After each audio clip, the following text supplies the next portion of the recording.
First Coast News begins with breaking news.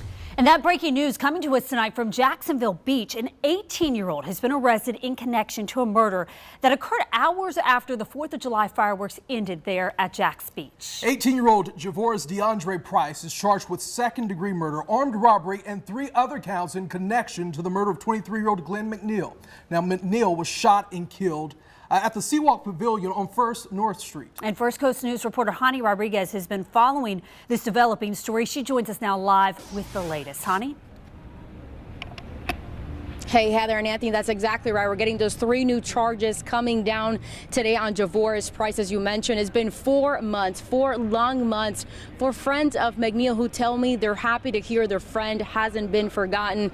I want to show you video from that scene back in July, nearly 4 months ago, where McNeil was shot here in Jacksonville Beach. The 23-year-old was actually killed near the Seawalk Pavilion, which is where I'm standing right now, around 1 a.m. on July 5th. I spoke with a friend who told me he was with McNeil that night just minutes before he was shot and told me he's glad to hear charges have been made in connection to his crime. Absolutely. He was a really positive kid. Everybody loved him.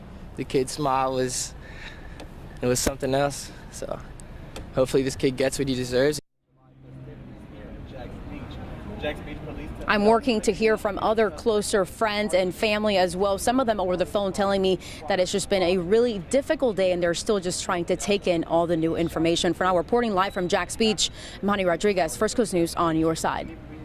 Hani, thank you. We also have new information tonight about the deadly mass shooting that happened inside a Texas church during Sunday services. Officials now say that the gunman's mother-in-law has attended that church and had been receiving threatening texts from the alleged gunman. But before we get to that, let's recap what happened. Just an atrocity. This massacre happened in Sutherland Springs, Texas, around 11 o'clock Sunday morning. Officials say 26-year-old Devin Kelly, dressed in black and was wearing tactical gear when he opened fire outside, then came inside the church, killing 26 people.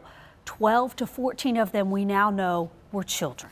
So Kelly was a former member of the Air Force, discharged for bad conduct in 2014. We also know Kelly was not licensed to carry a weapon. Sarah Doloff has the latest on the investigation. A small Texas community now searching for answers a day after a gunman opened fire on a church congregation, killing more than 24 and wounding 20. Many of the victims children, the youngest just 18 months old. It's just very devastating. It's very shocking that something like this has happened. Officials say 26-year-old Devin Kelly, dressed in tactical gear and armed with a semi-automatic rifle, opened fire from outside, then inside the church. He was wearing a black mask that had a white skull face to it.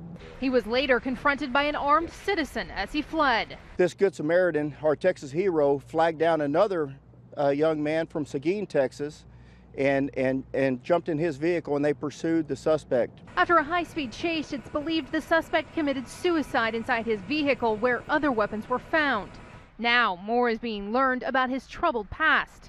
Kelly received a bad conduct discharge from the Air Force in 2014 and a court-martial in 2012 for assaulting his spouse and child. Officials say he also sent threatening text messages to his mother-in-law who attended the church, although she was not present Sunday. There was a domestic situation going on within this family. Among the victims was 14-year-old Annabelle Pomeroy, the daughter of the church's pastor, and his wife, who were out of town Sunday. Now most of our church family is gone. Our building is probably beyond repair. And the few of us that are left behind lost tragically yesterday. Now this small town left grieving the loss of so many friends and family in this tight-knit community. In Sutherland Springs, Texas, Sarah Doloff, NBC News. So heartbreaking there in Texas. And you know, the shooting at First Baptist Church in Sutherland Springs comes a little over a month after one of the country's worst massacres. Stephen Paddock killed 58 people and injured hundreds others at a country music festival there in Las Vegas. And less than 2 years ago, Omar Mateen killed 49 people and injured 58 others at a gay nightclub shooting here in Florida, in Orlando. At that time, the Pulse shooting was the deadliest terror attack in the U.S. since 9/11. And according to the Gun Violence Archive, there have been 307 mass shootings this year. They define a mass shooting as one in which 4 or more people are shot or killed, not including the gunman. In those shootings, nearly 400 people have died. 400. This Sutherland Springs shooting is the deadliest in Texas's modern history. And we, of course, will continue to follow this story very closely, so be sure to stay with us on air and online at firstcoastnews.com for the latest updates. Tonight, an exclusive interview with the family of Ashley Cron. He's the 74-year-old man who was stabbed to death in Riverside. Cron was walking his dog near the Willow Branch Library on Park Street around 2:30 Friday afternoon when police say he was attacked with a knife. 41-year-old Evan Frieda is charged with his murder and is being held in jail tonight with no bond. First Coast News' Shelby Danielson is live now with the details. Shelby? Well, the family of Ashley Cron is planning his funeral right now. That will take place on Friday, but it's something they didn't expect to have to do for many years from now. Their father, as you mentioned, was just 74 years old. He was healthy. He was a big part of their family, a big part of this community. And like many other days, he was out at this park next to the Willow Branch Library, and he was walking down this path when he was unexpectedly attacked in the middle of the day. And his family, of course, very upset, especially because the man who attacked him showed a history of criminal history followed by a mental health problem, and they wish it had been taken care of sooner. Part of our responsibility is to touch base with them and make sure they're not going over the edge. I think that had somebody been monitoring his behavior and checking in with him, they might have been able to say, hey man, you know, you're a little out there, take your meds, let's see what we can do, let's get you some help. And that was one of his daughters, 7 daughters in total. And as I mentioned, they're here now all coming into town to plan his funeral. Now, according to the police report, Frieda is listed as having a mental, emotional, psychological illness. It goes on to say that family members report him as being a paranoid schizophrenic who refused to take prescribed medication. And police say he was showing potential for possible escape or violent behavior when he was being booked into jail. Now, as I mentioned, he has a lengthy criminal record dating back to 1996, which also shows that he was Baker acted more than once, which means he was given a mental health evaluation. Now, we're going to hear more from that family coming up tonight at 6. For now, reporting live in Riverside, Shelby Danielson, First Coast News on your side. Shelby, thank you. Developing tonight, Florida State University President John Thrasher has announced a ban on all fraternities and sororities following the death of a student after a house party Friday.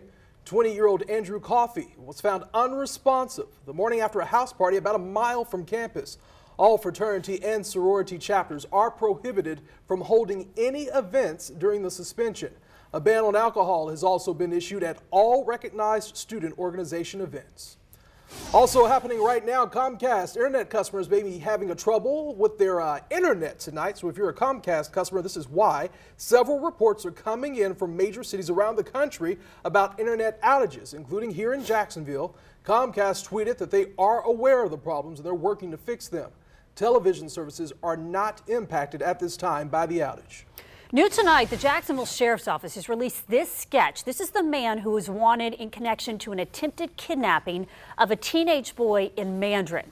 Now, this suspect is described as a white man, about 5'8", believed to be 50 to 60 years old, with slicked back salt and pepper hair. They say he's very tan and he has a tattoo of a cross on his left wrist with a snake around it. His vehicle is described as a blue Nissan Altima, 4 doors with a dent above the gas tank. So if you have any information on who this man is, please contact JSO. Well, there were 7 shootings in Jacksonville this weekend, 7, and one of them was deadly. That makes 113 total homicides in Jacksonville so far this year, according to our partners at the Florida Times Union. Now, one of this weekend's shootings happened just a few blocks from the Jacksonville Fair. Police, though, say it was not connected to the fair. The victim in that shooting was shot in the back on A. Philip Randolph Boulevard near the fairgrounds. He is expected to recover. The parents of 2 toddlers were arrested after they were found wandering the streets of Jacksonville. Regilio Wilson and Shannon Campbell are facing child neglect charges after someone found the boys crying just running down the street. One of the boys wearing just a shirt, the other only a soiled diaper. Police canvassed the neighborhood and found the parents. The couple said they supposedly left 2 teenagers in charge of the kids. After investigating, they say the boys were left alone for about 3 hours. The Duval County School Board is looking for its next leader, and board members are asking for your input in the selection. They will be holding 4 meetings this month in this search, and tonight's meeting is going to take place at Terry Parker High School. Now, if all goes according to the plan, the county would have new leadership by next March. The next meeting scheduled for Wednesday at Ed White, then Monday at Atlantic Coast, and next Thursday at Rains High School. Patricia Willis is the current superintendent, and she could see a contract extension as this search continues. Governor Rick Scott made a stop here in Jacksonville today to announce his proposed tax cuts for his recommended 2018-2019 budget. He was at Polyhistor International earlier today. For the past 7 years, Scott has cut taxes more than 75 times, saving more than $7.5 billion for Florida families and job creators, according to his office. Some of those tax cuts include sales tax holidays for the school year and hurricane season, and reductions to many of the fees on driver's licenses. Throughout the week, the city of Jacksonville will be honoring veterans with several events to show them just how much we support their sacrifice. The Week of Valor began this week. The Jacks Chamber hosted its 15th annual Military Appreciation Luncheon today. The event was held at the Hyatt Regency Jacksonville Riverfront. Tomorrow, the University of North Florida will hold its Veterans Day tribute event. For more information, just go to our website, firstcoastnews.com. And of course, we cannot say thank you enough. Well, the Jags finally won their first game at Everbank Field in 2017. A lot of excited fans today, and now the 5-3 Jags are looking to build on that momentum. Our sports director, Chris Porter, will have all the highlights next in sports. And it's warm enough for the season's newest tropical depression, and locally for some dense fog. We'll take a closer look at both in just a few moments.